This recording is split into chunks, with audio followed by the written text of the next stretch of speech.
Well, I am absolutely delighted to be here. Even though I knew I was going to be here, I'm delighted because such a huge crowd.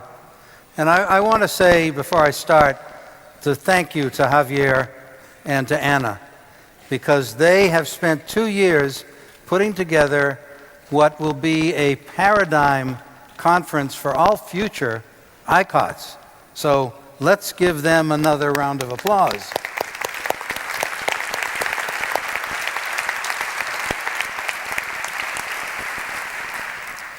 Well, okay, now we have about an hour's worth to show you. Actually, I have about 10 hours worth to show you, but I pruned it down a little bit.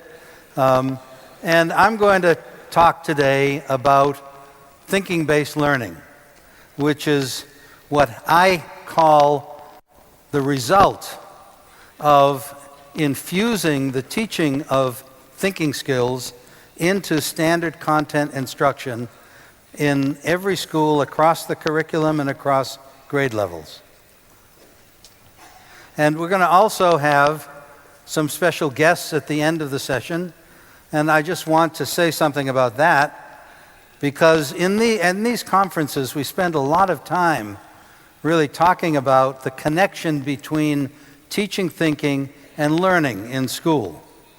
And that, of course, is one big goal that we all have: enhancing learning through the integration of thinking into school and university instruction.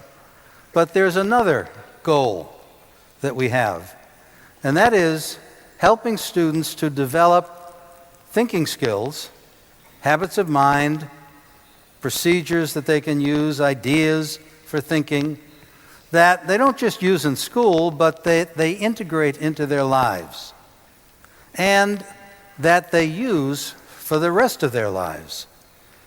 Now that's a big objective. And of course, for us, it's hard to tell whether that's happening. Nobody has undertaken a longitudinal study like they do in medicine, of people over 10, 15 years to see if after 15 years they're still thinking. But we have some living proof, that what's happening in schools that integrate thinking into content instruction is having that kind of impact on students. And I've invited a student and her family to come up at the end of my talk to tell you about that. But let's go back and let's start. Now, I like this quote from Heraclitus, a Greek philosopher, 500 BC, the first one who ever said anything about change. And of course, he's right. You can never step in the same river twice, because new waters are ever flowing in upon you. And that's a nice metaphor, and it's nice to step into a river and find it not stagnant, find it moving around and changing. And we all experience that. We experience that every day of our lives. We experience that in school.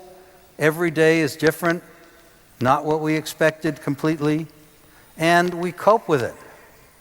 But sometimes that river is a raging torrent, and it's not easy to not get swept away when you step into that river. And I will say it's kind of interesting, because I was talking to a teacher a few weeks ago, and she said to me, I don't know what I'm going to do.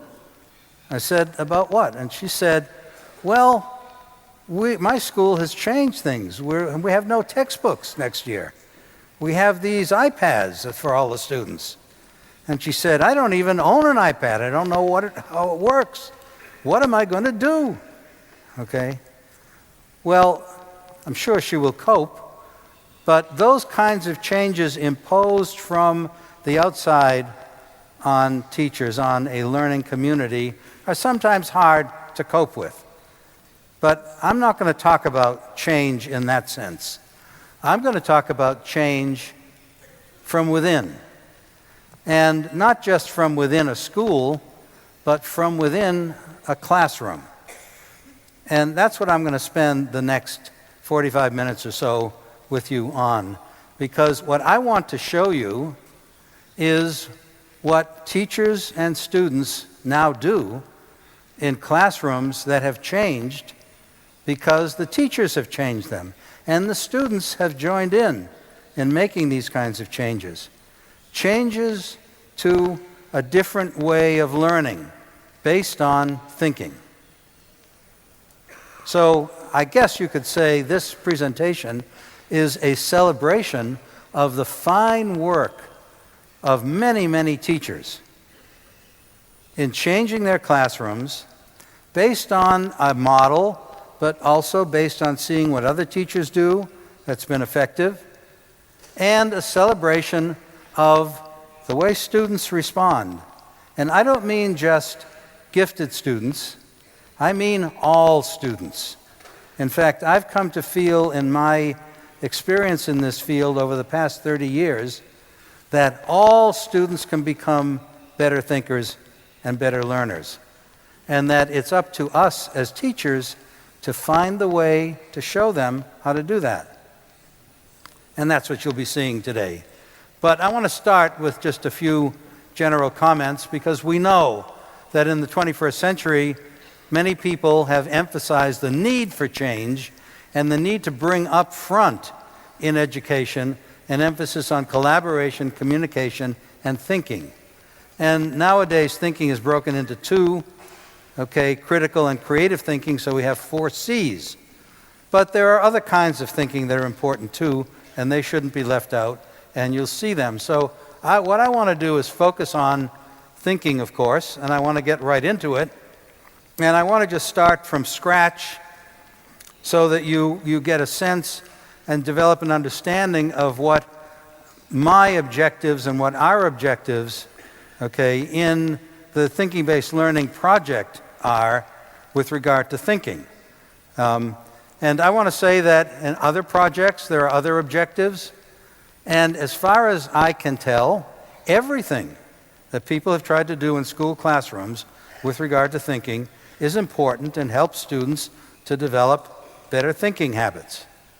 From Edward de Bono's work, PMIs that you've heard about, to much more complicated projects involving habits of mind, involving thinking routines. Now, I want to add teaching students to be skillful thinkers, thinking skills, in that mix, and that needs to be added to that list that we've seen the past couple of days. In fact, I want to suggest that that should be considered a centerpiece of all of our efforts, and you'll see why. So often people say to me, why do we have to teach thinking? Doesn't everybody think already? And of course, everybody does think. We've been thinking since birth.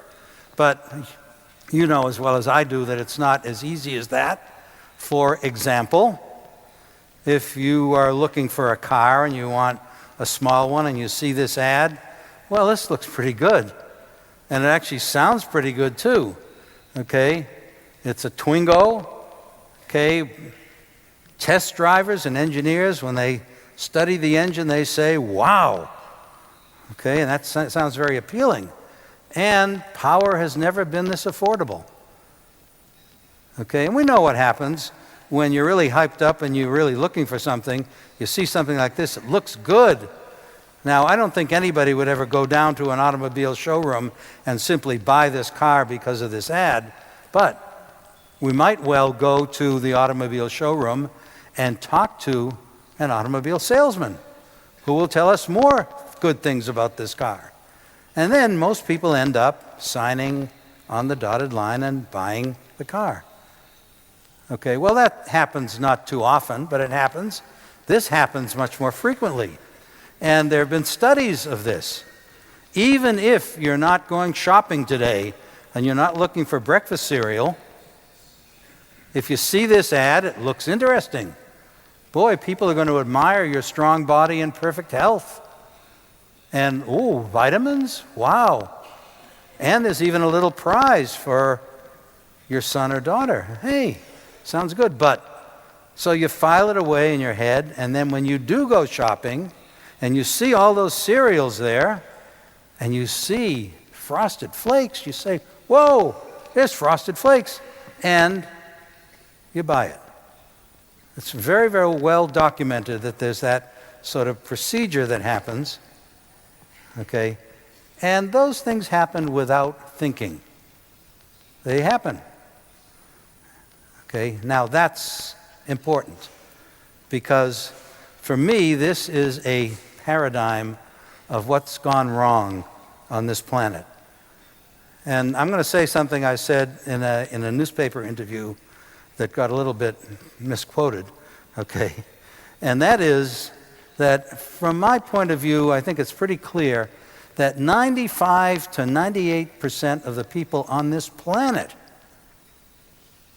don't think as carefully and as skillfully as they could. And often because of that, they make mistakes. They make decisions they regret later on because they haven't thought about them. They predict things that they think are going to happen that are so far-fetched.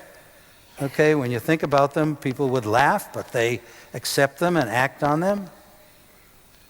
Okay? Now, I got quoted as saying 95% of the people on this planet do not think. Well, we all think, but 95% of the people on this planet don't think as carefully as they could. And I want to say that's because in most of those cases, in education, the only thinking that they've been taught is memorizing. They've learned how to memorize and pass tests.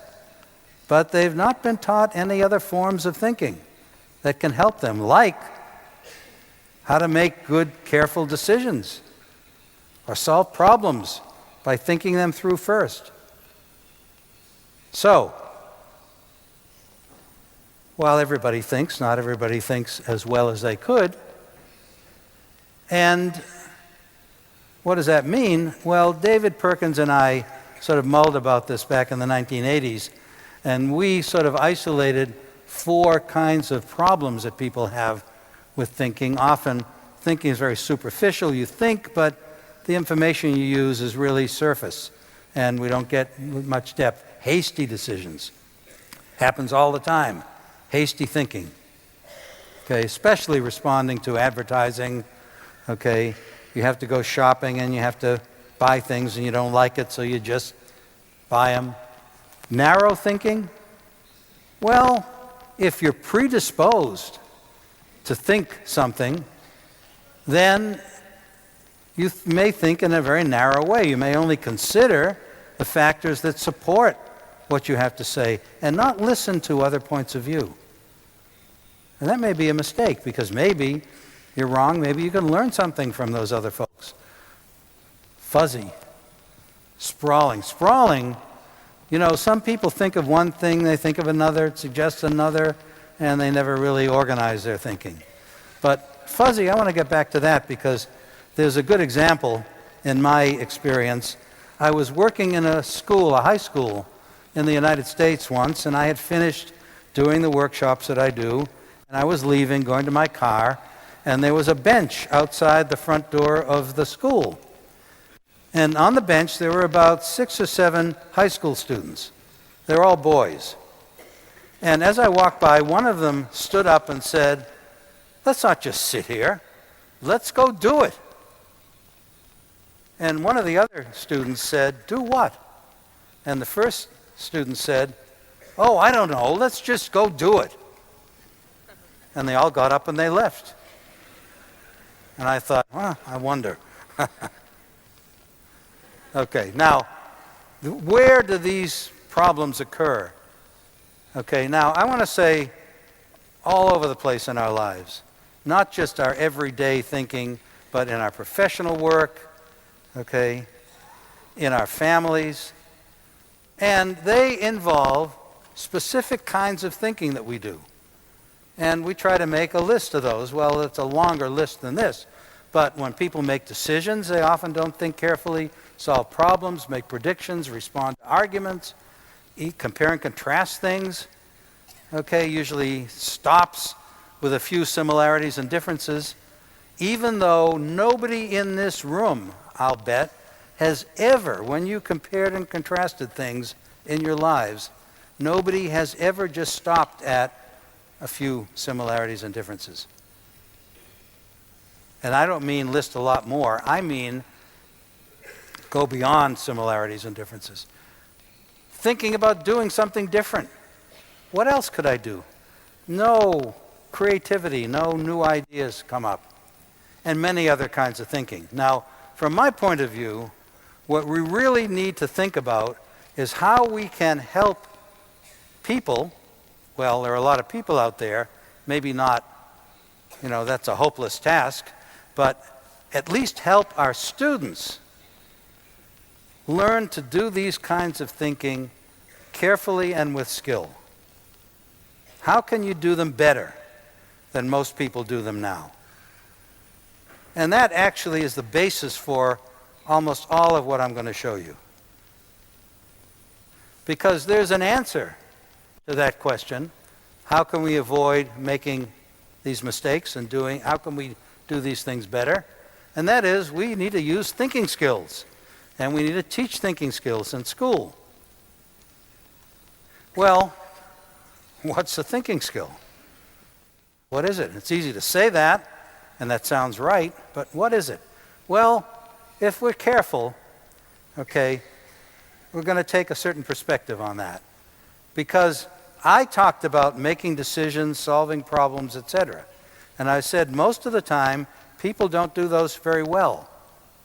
So what is a thinking skill? Well, making decisions skillfully, solving problems skillfully, skillfully predicting, skillfully comparing and contrasting. And I want to say that's what we need to really focus on when we teach thinking. Now, what do I mean by that? Well, I like to use an athletics analogy, actually, because to me it's very clear. Okay. How many of you swim in this room? Put your hands up. How many of you have ever been in a swimming pool or in an ocean and you've gone in swimming? Okay? Everybody, of course. How many of you are Olympic swimmers? Put your hands up. Okay? Whoa. Well, just think about that for a minute.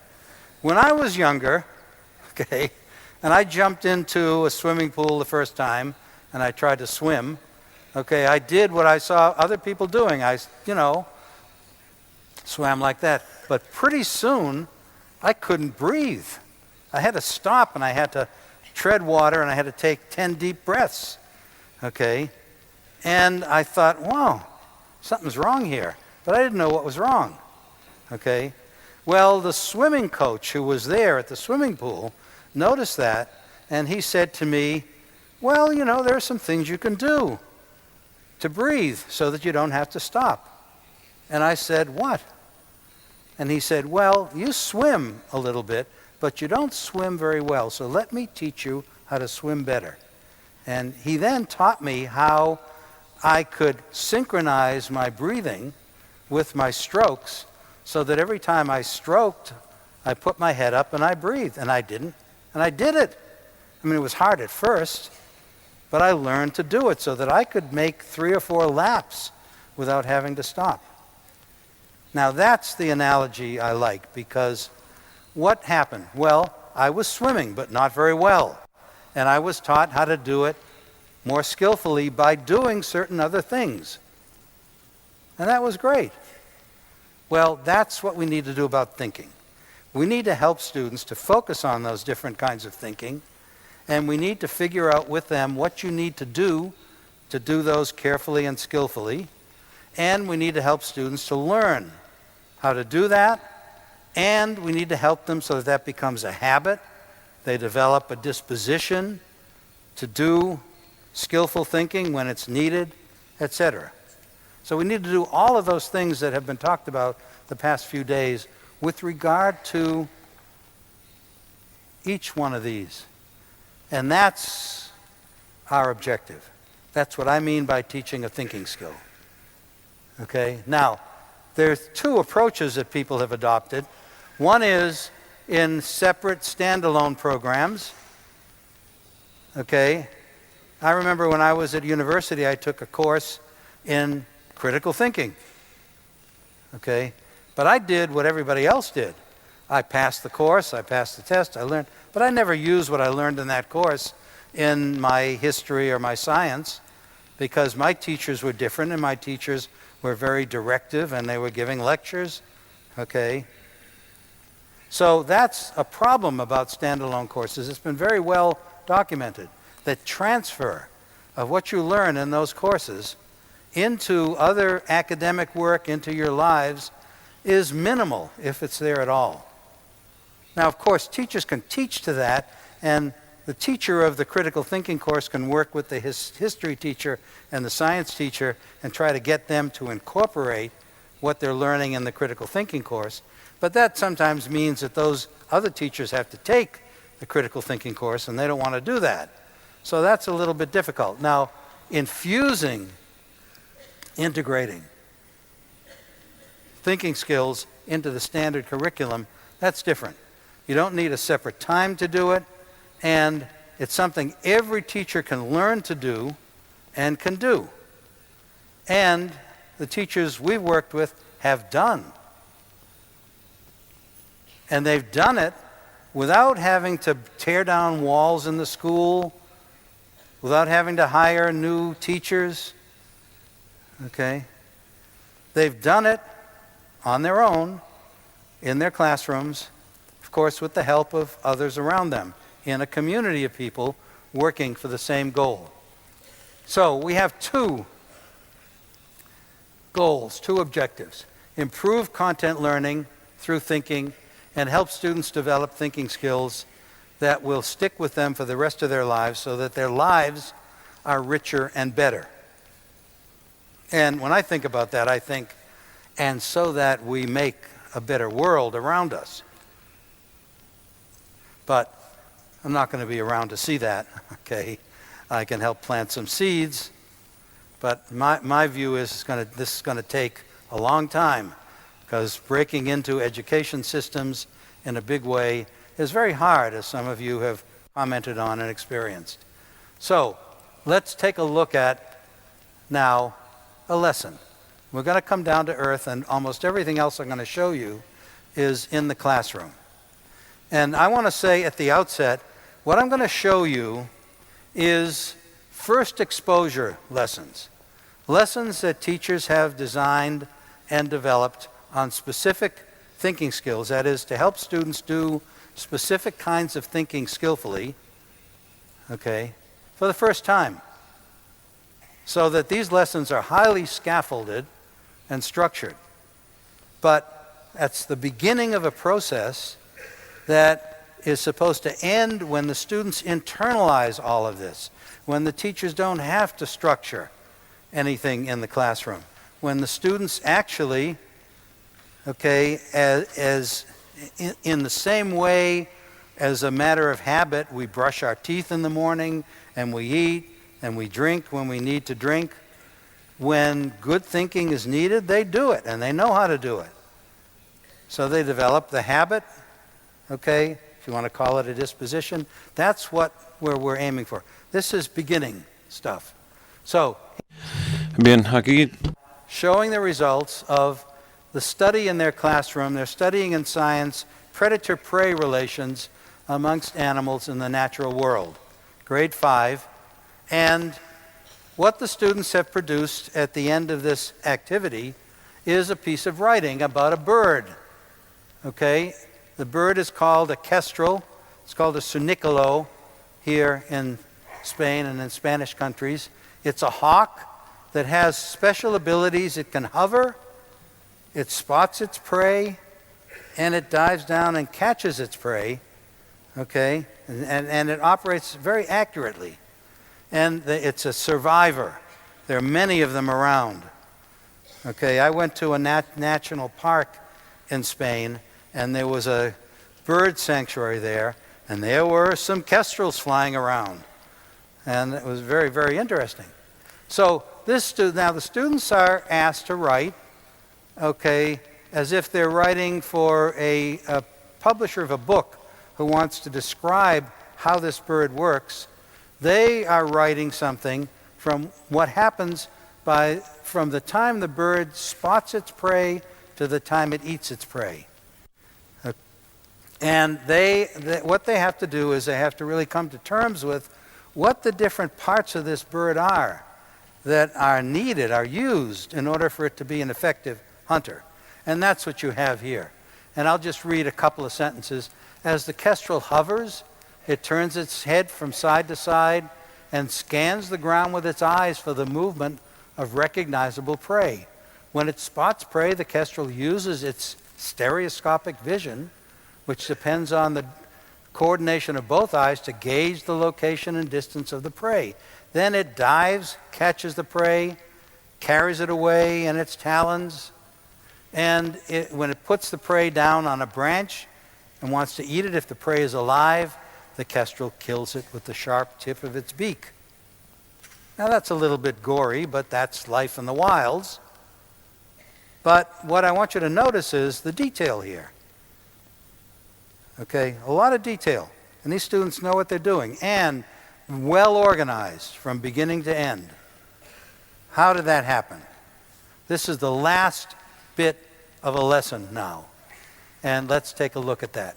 Well, every time I do a flashback and try to recreate something, okay, I'm not sure why I put this slide in here, but I just want to show you what happens to me. I think of a lot of different things, and I have to pull out the ones that are relevant. For example, I remember this car is the car that my father drove way back when I was a little kid. And it always comes back in my memory. And here's Frosted Flakes. We just talked about that. There's the kestrel. That's Olivia Newton-John. I really liked her in her day. And I keep on thinking about her. But I want to sort things out for you. Okay? Too bad. Okay. And of course, that's an image of the kind of classroom I learned in.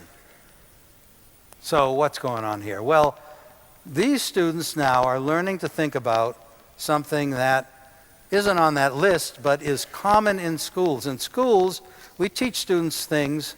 For example, you teach young kids about the human body, and we ask them, what are the parts of the body? And they tell you. And you figure, well, if they tell you the parts of the body you've been trying to teach them about, they've learned something. And they have. But that's about all we do when we ask students to think about parts of a whole. Okay? Is that everything we should do to think about parts of a whole skillfully? That sounds pretty superficial to me. Okay? So, how can we do it more skillfully? Usually, this is the question we ask. Okay, well, there's a hand with a lot of parts, and we can name most of the parts. And that's a memory activity. So students telling you what the parts of the body are is straightforward memory. Can we do more? Should we do more? What are some other important questions that we'd like to ask and answer about the parts of a hand, the parts of anything? Well, the teacher interacts with the students, and they develop a list of questions. And they always, always develop strategies that involve more than just that one question at the beginning. Okay, not just what are the smaller components, what are the parts that make up the object, but students often say, well, what would happen if a part was missing? But really, what's the function of the part? What does the part do? And usually those are not memory questions. Those call for a little more sophisticated thinking. And then when you figure out what the parts do, how do you put them together so that you understand how the whole thing works? Well, you should recognize that as what those students had done in writing those little paragraphs. They have learned, they've found out the function of a lot of the parts, and now they're putting them together to describe what this bird does.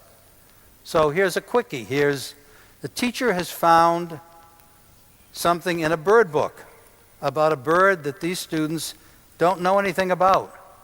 It's not in their textbook, okay? But they've learned about predator-prey relations, and the teacher wants them to identify this as a predator. But this now is some raw material for them to read and think about. The picture is raw material to try to answer those questions. And they use a special graphic organizer. Now I'm going to show you a lot of these today. And I want to say that these came from classrooms, teachers and students, trying to figure out how you can pictorially represent that thinking strategy that I showed you so that you have space to write down what you think when you ask those questions, what your responses are. And that's what's going to happen here. Now, because of that, many students are then given an opportunity to revise this if they want. And at a certain point, okay, in learning this skill, you've got to throw it away because we don't want students to have a whole stack of graphic organizers as they walk around, okay, that they need to pull out and write on. We want them to internalize all of this. So these are tools that we use at the outset. So the Kestrel. First question, the traditional question. What are the parts? Well, they work on that. Teacher helps them to work together. They look at the picture. They remember things that they know about birds, about parts of birds that you can't see here. And they organize it. They put bigger parts at the top and smaller parts of the bigger parts so that they've listed a lot of parts. Sort of simple and straightforward, and that's the traditional thing to do. But we're not going to stop there because we want students to understand how this Kestrel works and not just be able to list its parts. And that means following that strategy that came out of that discussion. Okay, so let's go to the next one for each component. What would happen if the part was missing? And now the teacher is going to ask the students to work on different parts in they're working in collaborative groups. Okay, but the teacher picks one to demonstrate with the whole class so that they have a good sense of how to do this. And he says, well, let's work on the left eye. What would happen to this bird if it lost its left eye? Okay, now the teacher knows, as I know, I think, that nobody in this room has ever seen a kestrel without its left eye. Is that right? So answering that question is not a matter of memory anymore. We have nothing to remember. It's a matter of figuring it out. And that's more sophisticated kind of thinking that gets prompted by this question. And the teacher says, don't just write one thing down, like the bird wouldn't be able to see well. The teacher says, I want you to write down as many things as you can think of in your groups that might happen to this bird if it lost its left eye. So now this is a rich activity. Students are working together, and they come up with something like this. While hovering above prey that it sighted, the bird wouldn't be able to determine its distance from the prey. It would then not be able to gauge how far to dive to catch its prey. It might miss or injure itself in the dive. Because it relies on prey for food, the bird might become sickly and starve. Okay, now that puts together a lot of things, but that sounds like a pretty cohesive statement. And it involves insight because these kids, like most people, think, well, you lose an eye, it's not a big thing. Okay, you can put an eye patch on. We walk around the world, there are people with eye patches. In fact, a lot of men think, if I have an eye patch, I'm a little more attractive to women, okay? But not this bird. For this bird, a single eye, okay, is crucial for its survival. And that's the insight these students derive when they do this.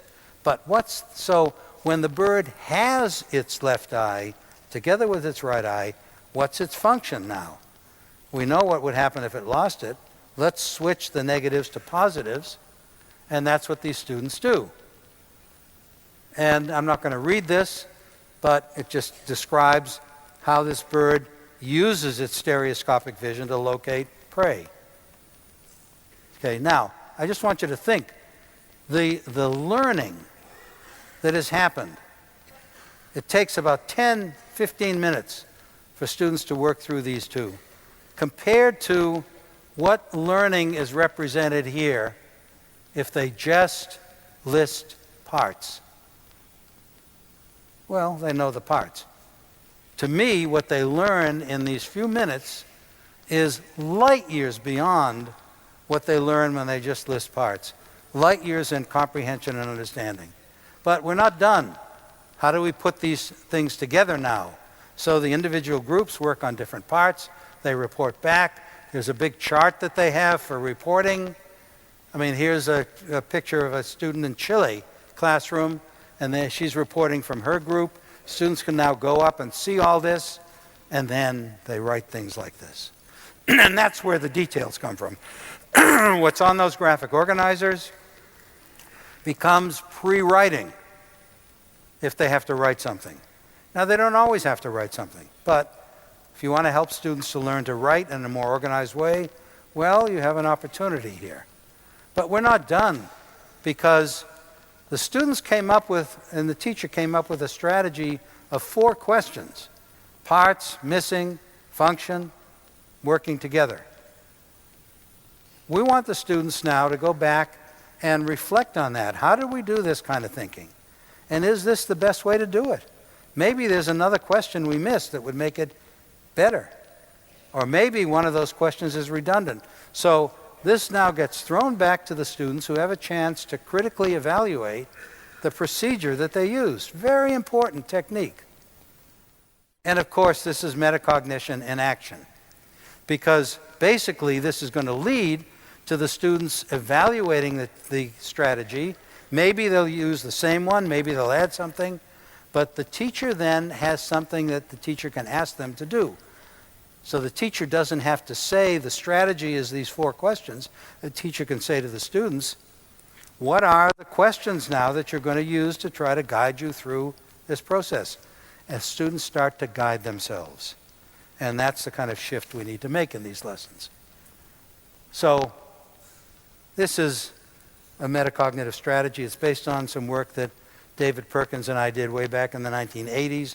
And I'll say something about it a little later, what we call the ladder of metacognition, which leads to the students developing a plan for doing the same kind of thinking again next time. And it looks hard, it's easy as pie. Okay, so stage 2 now, and I'm not going to say anything more about it. Internalization. We want to move to internalization. We want to help students develop the habit of using this strategy when it's needed, without a teacher saying do it.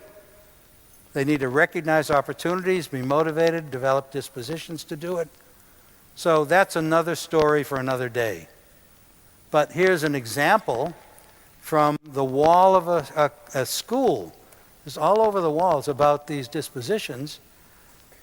Good thinkers are curious, open-minded, want to understand others, seek the truth, want to be understood. Okay, are you? Do you? Well, that's what we all try to teach students to develop. Okay, what Guy Claxton was talking about yesterday, okay, is part of their character. Okay, the desire to do all this. And I just want to focus on seeking the truth. I mean, I watch Spanish television a lot, even though I can't understand a lot of the dubbing, okay, but it's television from the U.S., and you see all these NCSI programs and, you know, cold cases where a lot of the point is, you know, we need to find evidence. And if the evidence we have, you know, I think you did it. You're the murderer. And then I find your DNA doesn't match the sample we have from blood at the scene, so you're off the hook. But I'm not going to stop there. I want to find the real murderer. I want to find out what the truth is. And we have models of people trying to do that, except in those kind of gruesome circumstances. But seeking the truth, that's going to drive us through good thinking to try to arrive at a good conclusion. Okay, now let's go back. Because basically what I've said is we're creating student-centered classrooms and moving away from teacher-centered classrooms. Okay? But what does that mean? Okay? Well, we're changing. The teacher isn't lecturing. Students aren't reading textbooks. They're not taking notes from somebody else. They're there. They're the center. They're using a thinking strategy to try to answer some questions, learn something on their own. If the teacher is there, the teacher is guiding them, not telling them what he wants them to write down. Okay? So not the old style, but a new style. But that's a superficial picture. Let's take a closer look. And let's see what this involves. And I'm going to go through in the next 15 or 20 minutes 6 basic ingredients, 6 points. First, the thinking strategy itself. Remember that list of questions? That actually gets co-constructed in the classroom. The teacher doesn't come in with that list of questions. What are the parts, etc. The teacher says to the students, what are some other questions we need to ask and answer about parts of a whole? And students respond. And they come up with a lot of the questions. So that's the strategy. These came from the teacher. These came from the students. It's co-constructed, but it's also constructed as a hypothesis. Let's try it out, see if it works. After we finish it, let's go back. Okay, let's try this recipe for chocolate cake out. Okay, see if it works. If we don't like the cake, let's go back and revise it. We do that all the time, and that's what we want students to do with their thinking now. Here's another one for decision making. Okay, where does this come from? Students and teachers. Okay, the teacher, this one, the students. Students say, well, if we're making a decision, we shouldn't just think about one thing, we should think about options. So let's add that as a question. What other options do I have? And consequences. My mother is telling me all the time, think about consequences. So let's put that in there. And not just good consequences. Let's think about the advantages and disadvantages. David Perkins' pro-con list needs to be part of that. But that in and of itself is not enough. It's got to be embedded because some of the consequences may be more important than others. Now that usually comes from the teacher. And then let's pick the best one based on all this thinking that we've done. Okay? Here it is in Spanish on the wall of a classroom. I'm sorry, it's a little blurry, but my excuse is I took the picture. Now, quickly, I've organized the different kinds of thinking that we've talked about into 3 basic categories. Okay? For example, compare, contrast, parts of a whole. These have to do with analysis, with analyzing things, getting clear about them. Okay? And that's what's left out if you just say critical and creative thinking. And that's very important. But there's also developing new ideas, creative ideas, okay, in communication, being able to develop good metaphors that communicate what we want to say. But then there's critical thinking, okay? Predictions, something happens, what caused it? Let's not jump to a conclusion. Let's try to figure it out so that we get it right. Okay, that's very important in medicine, with diseases, but in our lives too. Okay? And reliability of sources. To me, that's the most important one of the critical thinking ones because the information we get from everywhere, and our students get from everywhere.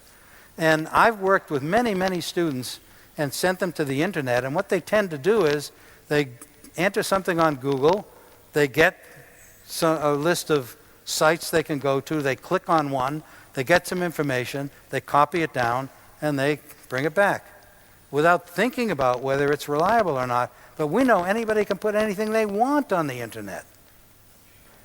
So to me, that's probably the most important skill to help students develop.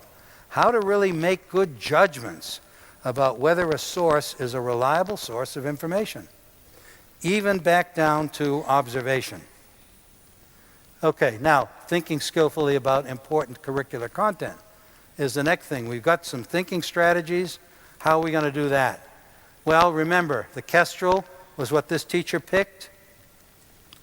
It could be, okay, a uranium atom. What are the different components? How does it work? It could be the government of the United States. How does it work? Now, many people say it doesn't work too well, but let's figure out how it works first before we make that judgment, okay? And then for decision making, well, here's a book read in the United States about a boy who discovers a dog, okay, that's owned by a person who abuses the dog. So he hides the dog and doesn't give it back, and his mother finds out. So you are the mother. What's the best thing to do? Use some skillful decision making. Then let's compare it to what happens in the book. Or history. Napoleon, many people say he made some good decisions, he made some bad ones. Well, you become Napoleon at this point in history, and you need to really think through what the best thing to do is in this situation. In order to do that, you need to learn a lot about the background history of that time in order to make a good decision. And then let's compare it to what Napoleon actually did. Not that what he did is right, because we know that leaders who make decisions in history often make decisions that are terrible, that lead to disaster. They also make good decisions sometimes. So we're going to stand back and we're going to exercise our freedom to judge all this stuff based on skillful thinking. And even this children's story, some of you know it. Horton decides, he promises a bird that he's going to stay on her egg until it hatches while she goes off and has a good time. So he does, but he doesn't realize that he's going to be in trouble. Okay, it's going to get cold, he's going to freeze, but he says, I meant what I said, and I said what I meant. I'm going to keep my promise until some hunters come along. What are you going to do? You're Horton. What's the best thing to do? Let's do some good decision making. Now, the strategy, of course, is going to be pruned down for younger kids. Maybe it's just, what are some other things, what are some options, other things I could do? Okay, what will happen if I do them? And which is the best one? And then as students move up through the grades, they get more sophisticated. Okay? This is from Collegio Montserrat, extending skillful decision making to project work. And there's a lot about project-based learning, okay, around today.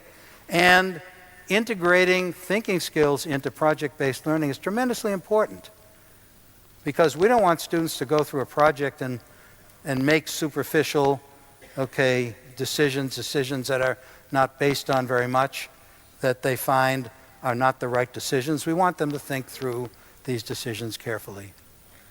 Okay. Then, making thinking social. All our thinking that we ever do is social. We interact with other people all the time, and we change our ideas based on a lot of that. So, this is the object, a balanced meal. These are the students. They're now thinking about it together. These students that I showed you before working together. These students are working together. Okay?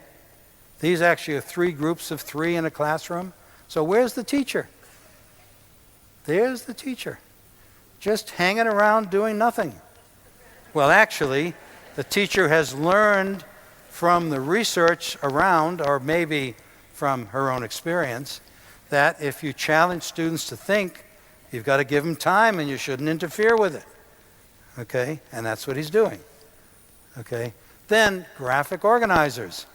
They're not just working together in groups, they're guided by the thinking strategy, and that means that's where they're using their graphic organizers. and they're interacting together to write their ideas.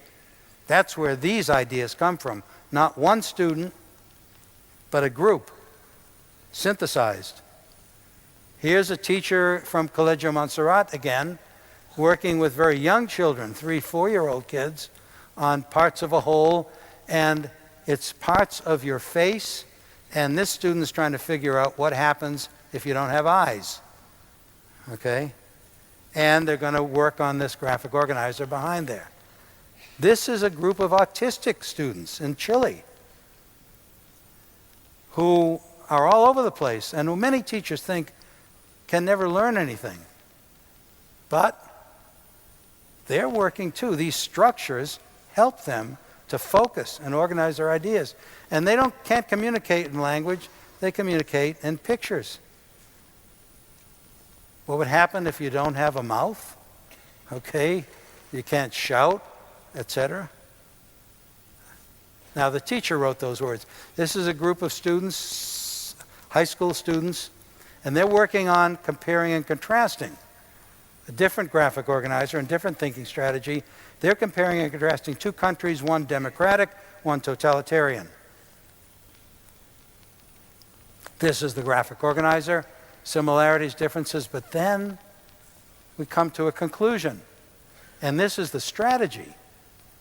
Let's not just stop here, that's superficial. Which ones are important? What big ideas can we get from them? And what conclusion? Let's think about the similarities and differences and see what we can learn from them. Okay. This is comparing and contrasting Abraham Lincoln and Frederick Douglass, a black man and the President of the United States during the Civil War, from an American history class. These are the ideas the students pulled out: leadership, poverty, freedom, determination, slavery, from their similarities and differences, and a conclusion. Both men showed determination to better themselves, and through this, they bettered the lives of countless others in America, substituting freedom for slavery. Okay, now, for young kids in an American history class, that's learning, something they didn't know. I know, we started late, so I have permission to run late, so don't worry, okay? And here, students they don't have a graph, they have a piece of paper, and they have picked up the structure, and they're comparing World War I with World War II. Students working together again, students again working together. Now, it's important in these collaborative groups that they not be groups in which each student works on their own thing and then they just put them together. Rather, these need to be collaborative, where they're interacting, okay, and their thinking is bounced off another student who gives other ideas, etc. And that's tricky, but important. Students proud of their work. This is now a 4-year-old child in NCLIC, a school in Vitoria, okay, doing a comparison and contrast. Here's one in Basque, decision making. These kids they're studying transportation. They're deciding what vehicle, what's the best way to get to some place they're going to visit. Okay, it's maybe a field trip. And they go through this, and they decide the bus. And there they are on the bus. Okay. Okay. Now, just one final point, and then I'm going to invite Karin and her family up to talk about their experience. But what's going on here? I mean, this is not memory. Memory is involved, but what kind of learning is taking place? And for me, the kind of learning that's taking place is what we all strive for. Everybody says we teach students about the French Revolution so that what they learn can have an impact on their lives. But it never does if they just memorize things. So what's happening here? Okay. Well, the teacher says, not just one point. Let's fill this up with things. Well, where do these ideas come from? Nobody's telling the students these things. Where do they get these ideas? Okay? Now, I read this to you before. I'm not going to read it again. Well, you know where they got these ideas. They're embedded in their minds. These are ideas based on the past experience, other things that they've learned, and they're submerged in our lives. But these strategies prompt students to pull them up, to bring them out, to bring out the ones that are relevant, to bring out the ones that are analogous to what they're working on, and then to superimpose them so that they construct an understanding of what they're learning based on other things that they know. And to me, that's learning, okay? Helping students develop the habit of learning that way is one of the greatest things we can achieve as teachers. And this is a great way to do it. Okay, it's a habit that makes learning deep, expansive, prompts creativity and innovation. And it doesn't happen if we just teach them to memorize. So instead of what's the name of this bird, which is a memory activity, well, we think of this bird as a predator, and that suggests a lot of other things that we already know. Let's put those together and develop a picture of this bird. So I call this constructed learning. This is now the move to the function of the part in Spanish. And I'm not going to read it, what have you, but you have a sense of it. Okay, so now I have some more things on transforming the group work into a classroom activity so that the classroom now works together and shares and becomes a thinking classroom.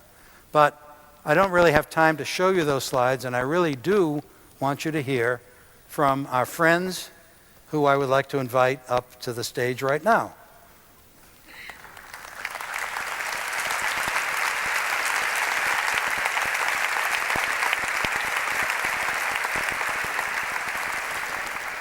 So enough about learning. Let's hear about the impact of teaching thinking on the lives of our students. And this is the Dumont family, and this is Karin, and she's a student at Lope de Vega School, and her parents, Pierre and Candy, and they're all going to say something. But first, Karin, can you say something about how what you've done at Lope de Vega has changed your life and your perspective on things? Yes, of course, yes. But I think that first I will, if you don't matter, I will present myself. Present yourself. Because maybe they are saying, whoa, who is this girl that is in the stage? Okay, so my name is Karin Dumont, and I am 13 years old. I think, yes, that I studied in the International School of Lope de Vega since I was 2 years old. And now I shall enter in the second year of the secondary school. Well, I'm going to tell a little bit of my hobbies. My hobbies are dancing, acting, and we can say speaking in English also. Okay. So, all right. So tell us what the difference is. What difference this school has made in your life. Okay.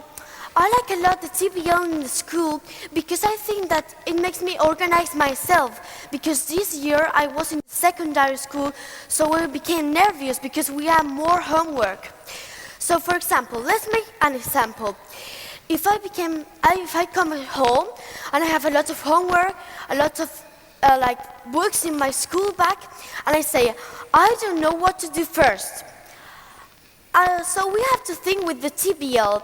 Maybe the best solution is to do first the English homework, and like this, I have time to have a shower, have dinner, have a break, play, etc.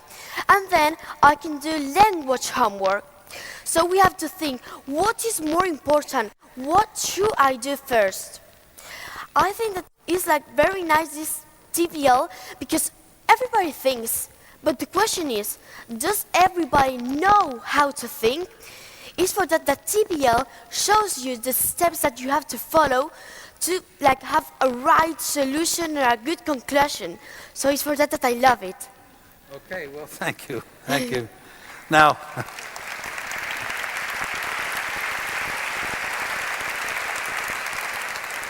Now, I guess I want to say also, I love it too. But we have Karin's parents. And when you go home to do your homework, you're not alone because your mother is there, your mother and father, and you interact with them. So tell us your view about all of this. What's happened in your family? Yes, well, you hear me, yes? Well, I think that after a few years of contact with TBL, we can say that it has really made a part of our daily life in our family. First of all, I should say that TBL has made Karin quite more effective in expressing herself. Especially also when it comes to defending her ideas, her opinion. She doesn't just rush head along in arguing.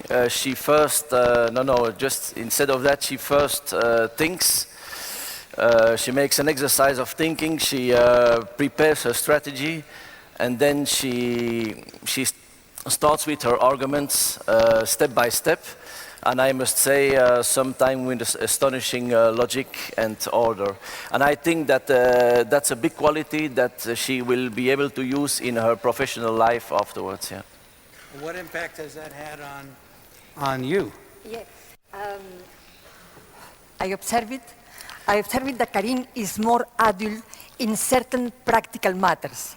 As preparing her suitcase to go on holiday, she analyzes where she's going to go, what kinds of clothes she will need, depending of the climate, depending of the activities she will do there, and also how many clothes she will take, depending of the days she will stay outside of the home.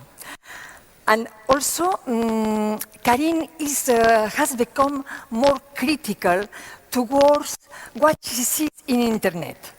And that for us is a relief as parents, because she checks all the things. She checks the source, who writes it, what interest is there behind, and is it real or is it merely invention? And actually there is so many things that we can find in internet that it's very important that our children control the webs where they visit. And we can remark and we can say that thanks to the TBL system, I want to say that the TBL system gives them the necessary skills to make this control. Yes, I would like just to add a small detail. We have also observed that the TBL system learns them to listen and to accept other opinions. Sometimes opinions that can be quite different of her own. And then she even considers these opinions. I think this must have to do with that cooperative listening, learning that they do in the classroom. And I would insist in that at family level, this cooperative listening is very important because it stimulates dialogue. And dialogue in the family is essential for the harmony. Well, let me ask you a sort of personal question then. Has any of this rubbed off on you? Has it made you more able to listen to Karin, for example? Yes, I don't like to say it in public, but I have to take more care when I say something because she is more critical. Okay. And so when you say something, you better have the right arguments. Yeah. Well, thank you very much. We thank you.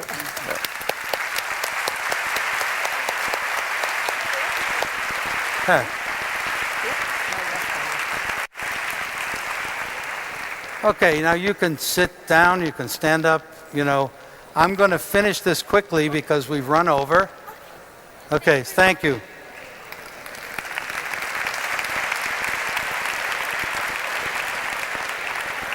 Now I'm going to skip to the end where I have a few things that I want to wrap up with. So let me go quickly And wouldn't it be nice to be able to talk about all of these things? The thinking classroom.